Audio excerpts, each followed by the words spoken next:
रहे हैं समाचारों का बुलेटिन। मैं हूं लाल चंद्र सिंह। देखेंगे देश और दुनिया की तमाम बड़ी खबरें, लेकिन सबसे पहले इस समय की हेडलाइंस। भारत ब्रिटेन के बीच ऐतिहासिक व्यापार समझौता। यूके में प्रधानमंत्री नरेंद्र मोदी और ब्रिटेन के उनके समकक्ष कीर स्टारमर की मौजूदगी में समझौते पर हुए हस्ताक्षर। रणनीतिक साझेदारी और आर्थिक विकास को मिलेगा बल।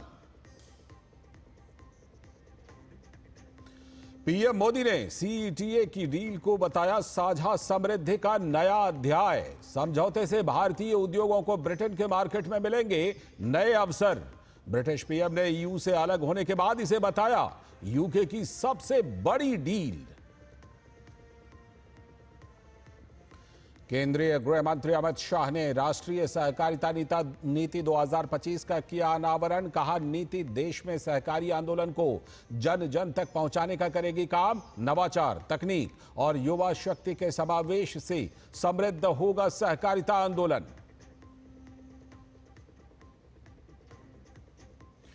रूस में लगभग 50 लोगों को ले जा रहा यात्री विमान दुर्घटनाग्रस्त। टाइंडा में हुए हादसे में विमान में सवार सभी लोगों के मारे जाने की आशंका।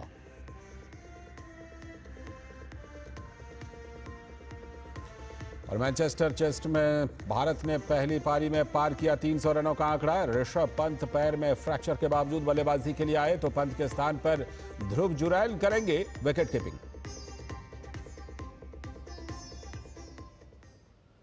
हेडलाइंस के बाद खबरें विस्तार से। सबसे पहले बात भारत और ब्रिटेन के बीच हुए बड़े समझौते की। द्विपक्षीय सहयोग को नई ऊंचाइयों पर ले जाते हुए भारत और ब्रिटेन ने व्यापक आर्थिक और व्यापार समझौते पर हस्ताक्षर कर दिए। द्विपक्षीय आर्थिक एवं व्यापार सहयोग की दिशा में यह ऐतिहासिक कदम है। समझौते पर हस्ताक्षर प्रधानमंत्री नरेंद्र मोदी के ब्रिटेन यात्रा के दौरान हुए। ब्रिटेन के यूरोपीय संघ के अलग होने के बाद से उसका यह सबसे उल्लेखनीय आर्थिक एवं व्यापार समझौता है। इस समझौते से दोनों देशों में आर्थिक विकास और रोजगार से जुड़े ढेरों नए अवसर पैदा होंगे। और प्रधानमंत्री नरेंद्र मोदी ने ब्रिटेन के प्रधानमंत्री कीर स्टारमर से लंदन में मुलाकात की। पीएम ने इस अवसर को द्विपक्षीय संबंधों में ऐतिहासिक दिन बताया।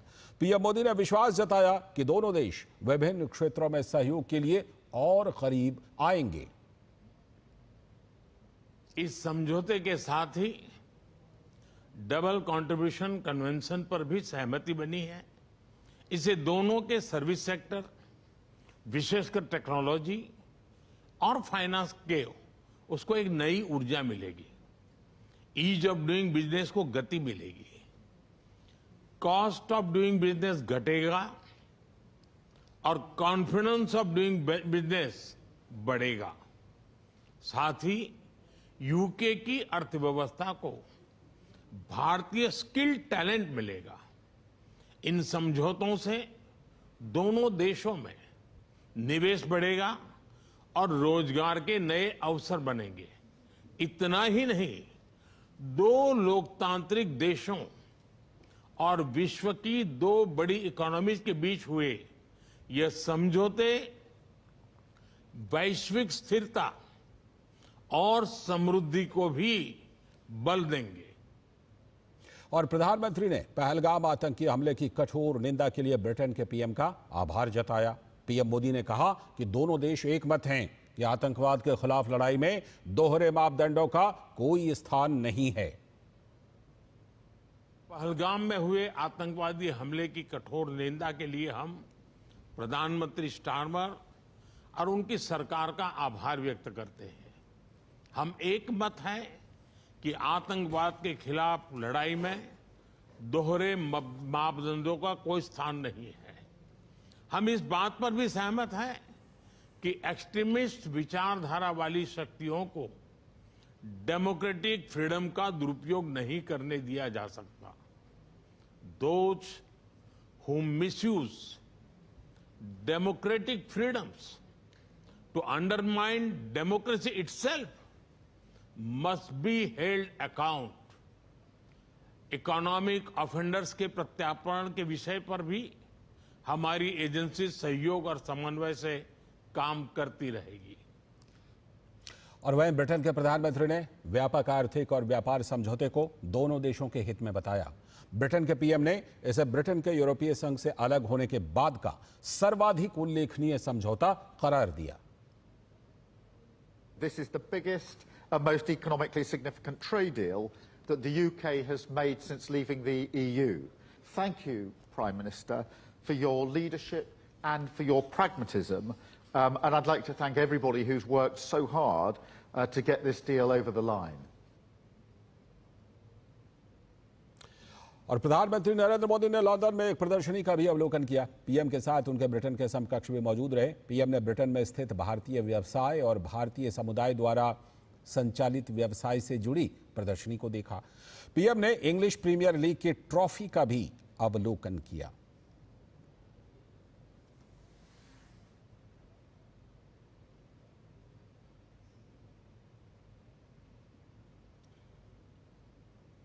और इसके बाद प्रधानमंत्री नरेंद्र मोदी ने बकिंघमशायर स्ट्रीट क्रिकेट हब के सदस्यों से मुलाकात की। इस अवसर पर उनके साथ ब्रिटेन के प्रधानमंत्री भी मौजूद रहे।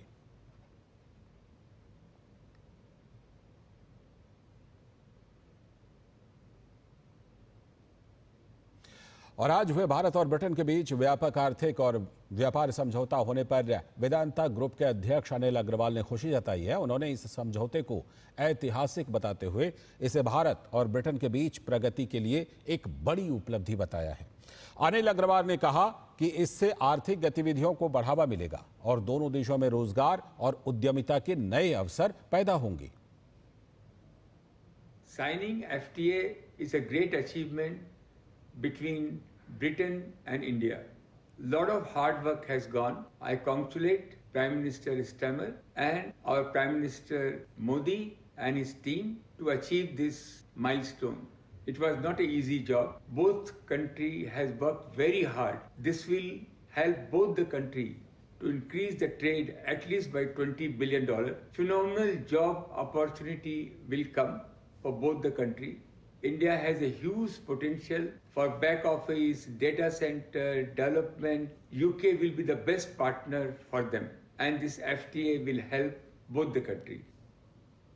और अब खबर संसद से, जहां दोनों सदनों में विपक्ष लगातार हंगामा कर रहा है और इसके कारण जनता के करोड़ों रुपए प्रतिदिन बेकार हो रहे हैं। तो डीडी न्यूज के संवाददाता नीरज सिंह से एक्सक्लूसिव बातचीत करते हुए केंद्रीय मंत्री एसपी सिंह बघेल ने कहा कि जनता देख रही है कि विपक्ष क्या कर रहा है। देश हित के मुद्दों को विपक्ष सदन में उठाने नहीं दे रहा है। केंद्रीय मंत्री एसपी सिंह बघेल जी इस समय हमारे साथ हैं। विपक्ष जिस तरह से हंगामा कर रहा है, संसद चल नहीं पा रही है, देश हित के मुद्दे कैसे यहाँ उठाए जाएंगे? पहले दिन तो इस बात पर उद्यम किया कि लीडर अपोजिशन को बोलने का टाइम नहीं मिला। लीडर सत्र का पहला दिन था, 11 बजे से कंडोलेंस हुई, इसके बाद क्वेश्चन आवर था। यदि लीडर अपोजिशन हाथ उठाते, सप्लीमेंट्री के लिए लिख के देते तो दिया जाता। यदि सदन चलता तो वो शून्यकाल में अपनी बात कह सकते थे। यदि वो सदन चलने देते 377 में अपनी बात कह सकते थे। यदि वो सदन चलने देते तो कॉलिंग अटेंशन में वो अपनी बात को कह सकते थे। गत सत्रों का इस सत्र से क्या मतलब है? दूसरे दिन SIR को लेकर के और तीसरे दिन और चौथे दिन कर रहे हैं।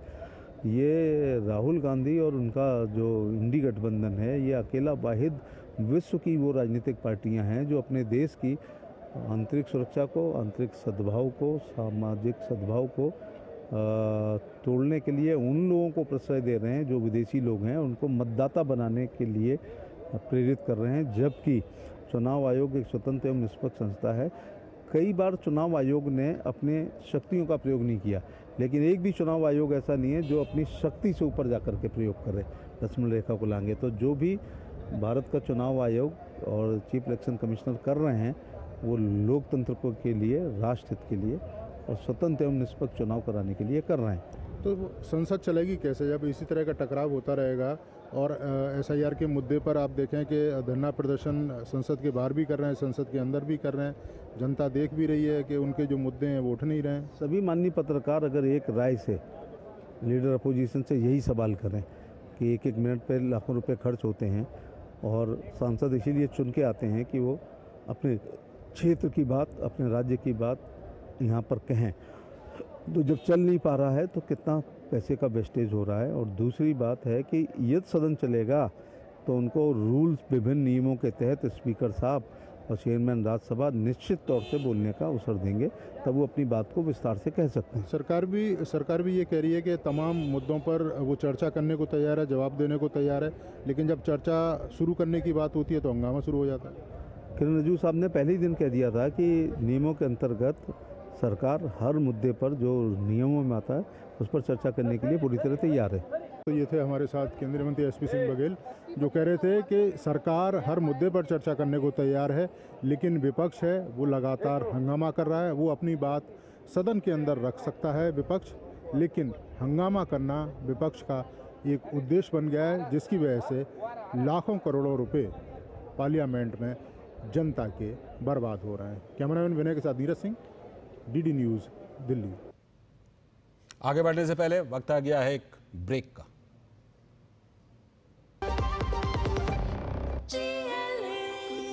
जो लक्ष्य चुना था समझ आने लगा है। जीएलए यूनिवर्सिटी, उच्च लक्ष्य की निश्चित प्राप्ति। मेरी पसंद, मेरी पसंद, मेरी पसंद, मेरी पसंद, हमारी पसंद, हम सबकी पसंद। मजबूत देश का मजबूत सरिया हो गया स्टील। स्वागत है ब्रेक के बाद। आगे की खबरों में, संयुक्त राष्ट्र में भारत के स्थायी प्रतिनिधि राजदूत पर्वतनेनी हरीश ने बुधवार को संयुक्त राष्ट्र सुरक्षा परिषद में एक खुली बहस के दौरान गजा में जारी मानवीय संकट पर गहरी चिंता जताई। उन्होंने कहा कि युद्ध में लोगों को गहरे संकट का सामना करना पड़ रहा है। लोग प्रतिदिन भोजन और ईंधन की भारी कमी, अपर्याप्त चिकित्सा सेवाओं और शिक्षा की कमी से जूझते हैं।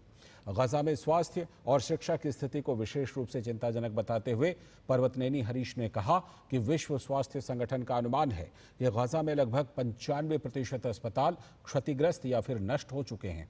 उन्होंने इस बात पर जोर दिया कि भारत इस संबंध में लगातार कहता रहा है कि मानवीय कष्टों को जारी नहीं रहने दिया जाना चाहिए, उन्हें समय पर प्रबंधित करने की आवश्यकता है। पर्वतनेनी हरीश ने कहा कि शांति का कोई विकल्प नहीं है, इसीलिए युद्ध विराम लागू किया जाना चाहिए।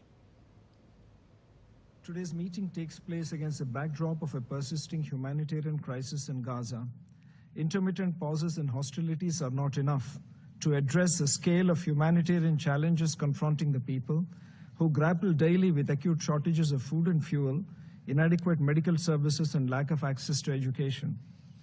The health and education situation is particularly troubling. The WHO estimates that around 95% of all hospitals in Gaza are damaged or destroyed. The Office of the High Commissioner for Human Rights reports that more than 650,000 children have had no schooling for over 20 months. The way ahead is clear, and India has been consistent in this regard. The ongoing human suffering must not be allowed to continue. Humanitarian assistance needs to be facilitated in a safe, sustained, and timely manner.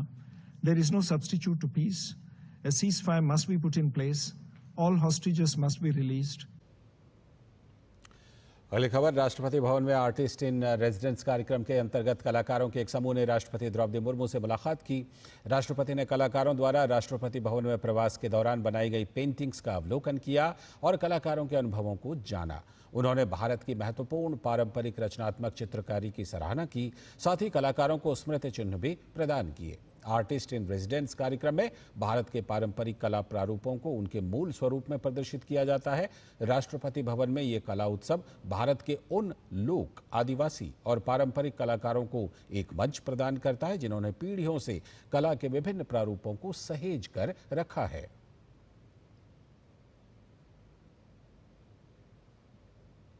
राष्ट्रीय स्वयंसेवक संघ यानी RSS के प्रमुख मोहन भागवत ने आज दिल्ली के हरियाणा भवन में मुस्लिम धर्मगुरुओं के साथ बैठक की।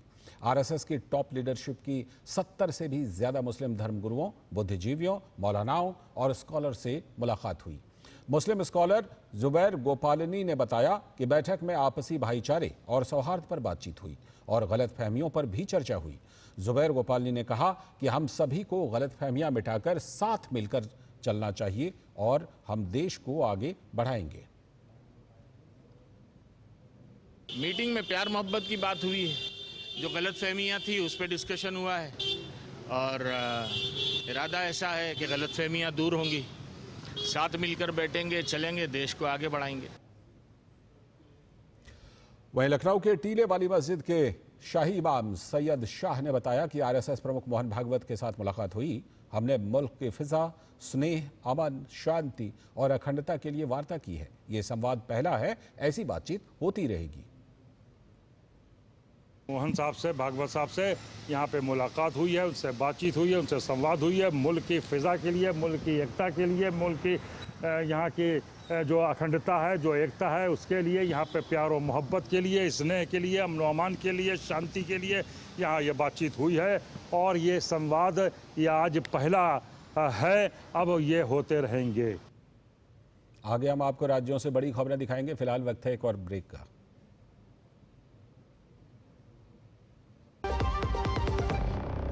पता है, I was a bright student. कुछ करना चाहती थी, कुछ बनना चाहती थी। आप अपना खुद का स्टार्ट कीजिए ना। खुद का बिजनेस? और इसमें पैसे तो बहुत लगेंगे ना? Zero investment.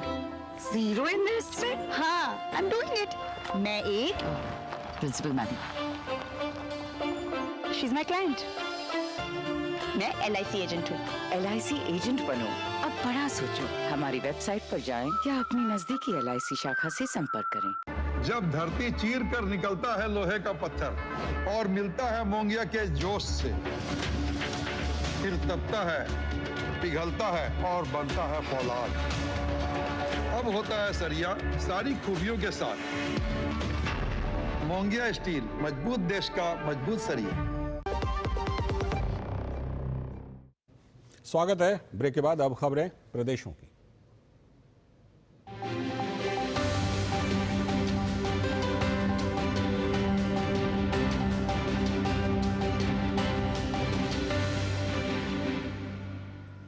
सबसे पहले बात मध्य प्रदेश की, जहां पुलिस विभाग ने नव नियुक्त आरक्षकों के चरित्र निर्माण और नैतिक विकास के लिए एक नई पहल शुरू की है। अब प्रशिक्षण के दौरान नए आरक्षकों को हर रात सोने से पहले रामचरितमानस का पाठ करना अनिवार्य होगा। इस पहल का उद्देश्य युवाओं में नैतिक मूल्यों, आत्मानुशासन और सेवा भावना को बढ़ावा देना है। MP में पुलिस रिक्रूट्स को रोजाना करना होगा रामचरितमानस का पाठ। प्रशिक्षण केंद्रों को घर के पास ले जाने की मांग कर रहे हैं नए आरक्षक। ADG ने कहा, घर से दूर रहना भारतीय परंपरा में नया नहीं। राम के वनवास से सीख लें, रामचरितमानस का करें पाठ। मध्य प्रदेश पुलिस अपने नए चयनित जवानों को रामायण की ट्रेनिंग दी। सोने से पहले जवानों को रामायण का सामूहिक पाठ करना होगा ताकि वे इन चौपाइयों के अर्थ को अपने जीवन में उतार सकें। MP पुलिस प्रशिक्षण के अतिरिक्त पुलिस महानिदेशक राजा बाबू सिंह ने कहा कि अगर प्रशिक्षु हर रात सोने से पहले अपने बैरकों में सामूहिक रूप से श्री रामचरितमानस की चौपाइयों का पाठ करें तो इससे न सिर्फ नैतिक मूल्यों की समझ बढ़ेगी बल्कि वे अपने जीवन में इन शिक्षाओं को आत्मसात भी कर पाएंगे। से ये सीखने को मिलता है कि वो जब 14 साल वो अगर रह सकते हैं तो आप अपने घर परिवार से 9 महीने क्यों दूर नहीं रह सकते सर, आप बिल्कुल रह सकते हैं। और उन्होंने रामचरितमानस के बारे में बताया तो उसका हम लोग निरंतर पाठ करेंगे जो हम लोगों का क्लास शेड्यूल है उसमें और अपने हॉस्टल में। हालांकि इस फैसले से जहां कांग्रेस कह रही है कि ये फैसला ADG को नहीं बल्कि सरकार को करना चाहिए था, वहीं भाजपा का कहना है कि समाज के सरोकारों को स्थापित करने के लिए राम के चरित्र को समझना जरूरी है। ये अच्छी चीज है, इसमें कोई दो राय नहीं है, लेकिन ADG को नहीं कहना चाहिए। जाति धर्म के लोगों को इसमें शामिल करना चाहिए, चाहे वो लेना चाहे या ना लेना चाहे। राम जैसा चरित्र सिखाना चाहते हैं तो उनका अभिनंदन करना चाहिए। इसमें कोई सांप्रदायिक एजेंडा नहीं हो सकता।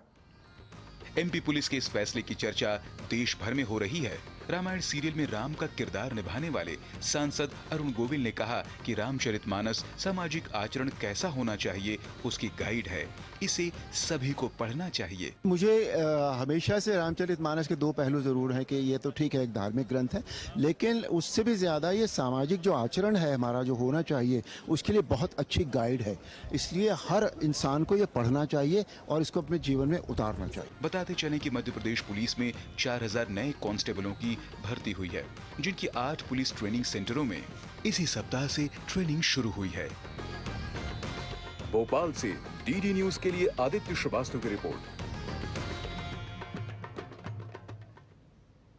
और अब खबर झारखंड से, जहां कोयला उत्खनन के बाद बेकार समझा जाने वाला ओपन माइनिंग एरिया अब झारखंड में मछली पालन का भी बड़ा जरिया बन रहा है। रामगढ़ के कुज्जू खनन क्षेत्र में ऐसे ओपन कास्ट खदानों में मत्स्य पालन से नीली क्रांति को नया आयाम मिल रहा है, जो युवाओं के लिए रोजगार और आय का माध्यम भी बना है। प्रधानमंत्री मत्स्य संपदा योजना से झारखंड में बदलाव। झारखंड मत्स्य पालन में आत्मनिर्भरता की ओर। कोयला निकालने के बाद खादानों में हो रहा है मत्स्य पालन। काले हीरे की खादानें नीली क्रांति का बन रही है पर्याय। झारखंड में खुली कोयला खादानें आम के आम और गुठलियों के दाम वाली कहावत को चरितार्थ कर रही है। काला हीरा रूपी कोयले के उत्खनन के बाद अब यह खाने नीली क्रांति का पर्याय बन रही है। झारखंड में मत्स्य पालन के क्षेत्र में अब खदानें भी मददगार साबित हो रही हैं। जिन ओपन कास्ट खदानों को कोयला निकालने के बाद छोड़ दिया जाता था, वो मछलियों के खजाने के रूप में देखी जा रही हैं। यह तस्वीर है रामगढ़ जिले के कुज्जू खनन क्षेत्र में स्थित आरा कोल माइनिंग प्रोजेक्ट की, जहां कोयला निकालने के बाद बनी इस जलाशय से अब मछलियां निकल रही है। मत्स्य पालन के परवान चढ़ने से क्षेत्र में पलायन पर अंकुश लगा है और स्थानीय स्तर पर लोगों को रोजगार मिल रहा है और उनकी आय भी बढ़ी है। मतलब 100 रुपया 95 रुपया इस टाइप से करके बेच देते हैं, तो उससे हमारा अच्छा खासा मतलब कमानी हो जाता है, जिससे हम बाहर जाके कमाना ना पड़े हम लोग को। मतलब जितना भी जमीन वगैरह माइनिंग हुआ है, कहीं ना कहीं हम ही लोग गाँव घर का ही जमीन था। दो मतलब खांदा होता है, उसमें हम लोग मछली पालन का शुरुआत किए और उसमें देखिए बेनिफिट है कुछ। दरअसल कोल प्रोजेक्ट में भूमि अधिग्रहण के बाद वहां के विस्थापित परिवारों के लिए रोजगार की समस्या खड़ी हो गई थी, लेकिन अब विस्थापित परिवार के युवाओं को यहां मछली पालन से जोड़ा गया है, जिससे उन्हें आजीविका का एक बेहतरीन माध्यम मिल गया है। जितने भी बाहर के लोग प्रदेश में जाते थे कमाने के लिए, आज उस चीज़ को छोड़ के आज ये मछली से जुड़ रहे हैं। और हमको लगता है कि आए दिन हमको लगता है कि 100-250 गांव में हमारा घर परिवार है, उसमें से हमको लगता है कि 100 घर परिवार का इसी से आश्रित अभी चल रहा है। प्रधानमंत्री मत्स्य संपदा योजना क्षेत्र में इस बदलाव का बड़ा वाहक बना है। बेकार पड़े इन जलाशयों में केज कल्चर पद्धति से बड़े पैमाने पर मछली पालन की जा रही है। रामगढ़ के जिला मत्स्य पदाधिकारी अरूप कुमार चौधरी ने बताया कि यह प्रयोग अन्य खदानों में भी किया जाएगा। यहाँ के लोग मार्केटिंग भी लाइव फिश का मार्केटिंग करते हैं और काफ़ी अच्छा से कर रहे हैं और काफ़ी लोगों को डिमांड है कि हमको और माइंस में हमको केज दिया जाए रामगढ़ में, ताकि हम उत्पादन को बढ़ा सके, रोजगार कर सकें और आगे। मछली को लेकर झारखंड की निर्भरता दूसरे राज्यों पर रही है, जिसमें अब थोड़ी कमी आ रही है। इस तरह के अभिनव प्रयोगों से वह दिन दूर नहीं जब नीली क्रांति के बूते झारखंड मत्स्य उत्पादन में आत्मनिर्भर होगा। झारखंड की खादानों से निकलने वाले कोयले से देश और दुनिया तो रोशन हो ही रहे हैं, अब यह खादानें नीली क्रांति को भी गति दे रही हैं। झारखंड का यह अभिनव प्रयोग देश के अन्य खनन क्षेत्रों के लिए नजीर बन सकता है। डीडी न्यूज के लिए करमवीर और अवधेश के साथ मैं दिवाकर कुमार। और अब खबर बिहार से, जहां गंगा, कोसी समेत अन्य प्रमुख नदियों में इस समय उफान है। इसके कारण कई गांव बाढ़ और कटाव की चपेट में आ गए हैं। नदियों का बढ़ता जलस्तर न सिर्फ खेतों में लगी फसलों को निगल रहा है, बल्कि किनारे बसे कई गांवों की खुशहाली भी छिन रही है। हालांकि सरकार की तरफ से जरूरी इंतजाम किए जा रहे हैं। देखिए रिपोर्ट। बिहार में बाढ़ ने एक बार फिर तबाही मचाना शुरू कर दिया है। प्रदेश से होकर बहने वाली सभी नदियों में उफान आ गया है। नदियों के जलस्तर में लगातार बढ़ोतरी हो रही है। जलस्तर में वृद्धि होने से दर्जनों जिले में गांवों का मुख्य रास्ता पूरी तरह से बंद हो गया है। पटना, भोजपुर, भागलपुर सहित कई क्षेत्रों में फसलें बर्बाद हो गई हैं। भागलपुर के सबौर, कहलगांव और पीरपैंती में तेज कटाव हो रहा है, जबकि मुंगेर के बरियारपुर प्रखंड के कई गांवों में बाढ़ का पानी घुस गया है। हालांकि आपदा प्रबंधन विभाग के अनुसार अभी तक किसी भी प्रकार की जनहानि नहीं हुई है। जल संसाधन विभाग के अनुसार जुलाई में गंगा नदी में बीते 15 सालों में इतना पानी कभी नहीं आया। फरक्का बराज के सभी 108 गेट खोल दिए गए हैं। गंगा के कारण 9 जिलों में बाढ़ का खतरा मंडरा रहा है। गंगा के तटबंधों की निगरानी के लिए सैकड़ों सुरक्षा कर्मी तैनात किए गए हैं। पहले से ही नदियों में जलस्तर लगातार बढ़ा है और यह स्वाभाविक इस मायने में है क्योंकि सब लोग जान रहे हैं कि वर्षा ही कुछ इलाके में, बिहार ये हमेशा समझना चाहिए कि बिहार में वर्षा होती है उससे बाढ़ की स्थिति कम बनती है, लेकिन अगर झारखंड में ज़्यादा वर्षा होती है तो हमारे दक्षिणी बिहार की नदियां जो है वो उफना जाती हैं।